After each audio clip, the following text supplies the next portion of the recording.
ఇక రంగారెడ్డి జిల్లా తలకొండపల్లి మండలం చీపునుంతల గ్రామంలో ఘనంగా ముఖద్వారాన్ని నిర్మించారు. చీపునుంతల గ్రామానికి చెందిన మహేష్ అనే వ్యక్తి 15 లక్షల వ్యయంతో ముఖద్వారాన్ని నిర్మించారు. దీనిని స్థానిక జెడ్పీటీసీ ఉప్పల వెంకటేష్ గ్రామ కోఆప్షన్ సభ్యులు గుజ్జల మహేష్తో ప్రారంభించారు. గ్రామ అభివృద్ధి కోసం మహేష్ లాంటి యువకులు సంపాదించిన దాంట్లో కొంత ఖర్చు పెట్టడం ఎంతో అభినందనీయమని స్థానిక జెడ్పీటీసీ ఉప్పల వెంకటేష్ కొనియాడారు. ప్రతి యువకుడు తన సొంత గ్రామాన్ని పట్టించుకోవాలని, మనం సంపాదించే దాంట్లో కొంత గ్రామానికి ఖర్చు చేయాలని ఆయన అన్నారు. ఈ కార్యక్రమంలో తలకొండపల్లి ఎంపీపీ నిర్మలా శ్రీశైలం గౌడ్, టీఆర్ఎస్ మండల అధ్యక్షులు, టీఆర్ఎస్ నేతలు మల్లాపురం శ్రీనివాస్ రెడ్డి, మాజీ ఎంపీపీ సిఎల్ శ్రీనివాస్ యాదవ్, సర్పంచ్లు, ఎంపీటీసీలు, సింగిల్ విండో చైర్మన్ పాల్గొన్నారు.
ఇక్కడికి విచ్చేసినటువంటి ప్రతి ఒక్కరికి నా పాదాభివందనాలు తెలియజేస్తున్నాను. జరుగుతున్న ఈ కార్యక్రమానికి సభా అధ్యక్షులు నెలకొల్పింది. సామాజికంగా ఏ వ్యక్తికో ఏ కుటుంబానికో చేదోడు కాకుండా గ్రామానికి వన్నె తెచ్చే విధంగా నాకంటూ ఒక పేరుండాలనే తాపత్రయంతో ఈ యొక్క కార్యక్రమాన్ని నిర్వహించిన మహేష్కు పేరు. పుట్టుకతో ఎవ్వరు కూడా ఆర్థిక పరంగా లేని సందర్భాలు కనిపిస్తున్నాయి సమాజంలో. వాస్తవంగా చెప్తున్న తమ్ముళ్ళు, ఈ మండలంలో ఉన్న యువకులందరికీ నేను మార్గదర్శకం చేస్తున్నాను. మన తల్లిదండ్రులు ఆర్థికంగా లేరు అని మనం బాధపడాల్సిన అవసరం లేదు. ఈ మానవ జన్మనిచ్చాడు, తల్లిదండ్రులు మనకు జీవితాన్ని జన్మనిచ్చాడు. ఆ గ్రామం మనకు నిలవడానికి, భూమిని నిలవడానికి స్థానాన్ని కల్పించింది. ఈ సమాజం వెన్నుపోట్లు పొడిచింది. సమాజంలో ఎప్పుడైతే నిన్ను ప్రశ్నించేవాడు వస్తాడో, సమాజంలో ఎప్పుడైతే నిన్ను ఎదిరించేవాడు వస్తాడో, అప్పుడే నువ్వు సరైన మార్గంలో నడుస్తావు. మహేష్ మాట్లాడుతూ చెప్పిండు, నేను చిన్న కుటుంబంలో పుట్టాను, నా తల్లిదండ్రుల బాధను చూసి నాకు ఎవడు విలువనివ్వక నేను కృంగి కుషించిపోయానని చెప్పాడు. అందుకే నువ్వు ఈ రోజు ఎదిగావు. ఆ కసే నిన్ను ఈ రోజు ఈ స్థాయికి తీసుకొచ్చింది. ఆర్థికంగా డబ్బులున్న కుటుంబాల్లో ఉన్న ధనవంతులు లక్షల కోట్లు, వందల కోట్లు సంపాదించిన కుటుంబాల పిల్లలు ఎవ్వడు కూడా ఈ రోజు దరిదాపులో కూడా సమాజం వైపు గాని సంస్కారం వైపు గాని లేని సందర్భాలు కళ్ళల్లో చూస్తున్నాం. పబ్బులు అంటున్నారు, క్లబ్బులు అంటున్నారు, అనేక దుర్వ్యసనాలకు అలవాటయి దరిద్రమైన వ్యవస్థలో పడి వాళ్ళ కుటుంబాలను, వాళ్ళ శరీరాలను, వాళ్ళ జీవితాన్ని పాడు చేసుకున్న సందర్భాలు కనిపిస్తున్నాయి. వాస్తవంగా ఈ దేశానికి కానీ 2 దంచులు గ్యాదర్ చేసుకుని చేసిన సందర్భాలు నేను కూడా సైకిల్ పైన మీ గ్రామానికి ఎన్నోసార్లు వచ్చిన. నేను 18 సంవత్సరాల వయసు అయిన ఉన్న సందర్భంలోనే మీ చీపురుంతల గ్రామం నాకు అందుబాటులో ఉన్న వ్యక్తిని.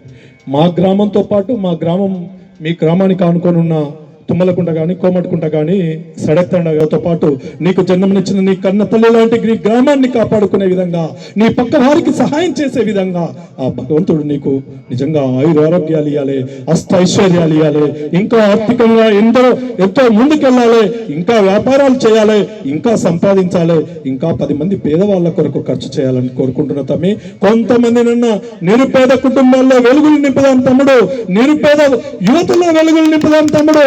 ఎంతో మందిని ఈ రోజు నిజంగా చదువు లేక ఎంతో మంది నిరుపేద కుటుంబాల్లో అలమటిస్తున్న సందర్భాలు, తల్లిదండ్రులు చనిపోయిన పిల్లలు ఉన్నారు, తండ్రి చనిపోయిన పిల్లలు ఉన్నారు, తల్లిదండ్రులు ఉండి కూడా నిరుపేద కుటుంబంలో పుట్టినాం అని 10వ తరగతితో ఇంటర్మీడియట్ తో బంద్ అయిన పిల్లలు ఉన్నారు. చాలా మంది విద్యార్థులు ఈ రోజు గ్రామాల్లో ఉన్నారు. వాళ్ళంటి వాళ్లకు సహాయం చేద్దాం తమ్ముడు. తప్పకుండా నీ ఎంట నేను ఉంటాను. తప్పకుండా భగవంతుడు మనెంబడి ఉంటాడు. నిజంగా నేను ఒకటి మీ అందరికీ చెప్తున్నా, నన్ను చాలా మంది అడిగేవాళ్ళు, నేనేం కోటీశ్వరుని కాను. ఈ తాలూకాలో ఉన్న, ఆర్థికంగా ఉన్న, వ్యాపారవేత్తల్లో ఉన్న, భూస్వాముల్లో ఉన్న చాలా మంది గొప్ప వాళ్ళు, 100 కోట్లు 1000 కోట్ల ఆస్తి పరులు ఉన్నారు.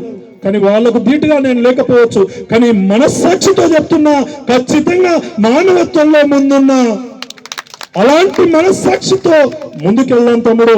నీ గ్రామంలో కూడా చాలా మంది గొప్ప వాళ్ళు ఉన్నారు, ఈ మండలంలో చాలా మంది గొప్ప వాళ్ళు ఉన్నారు. అయినా మనస్సాక్షి నీకుందని నిరూపించినావు ఈ రోజు అని చెప్పి తెలియజేసుకుంటున్నా తమ్ముడు.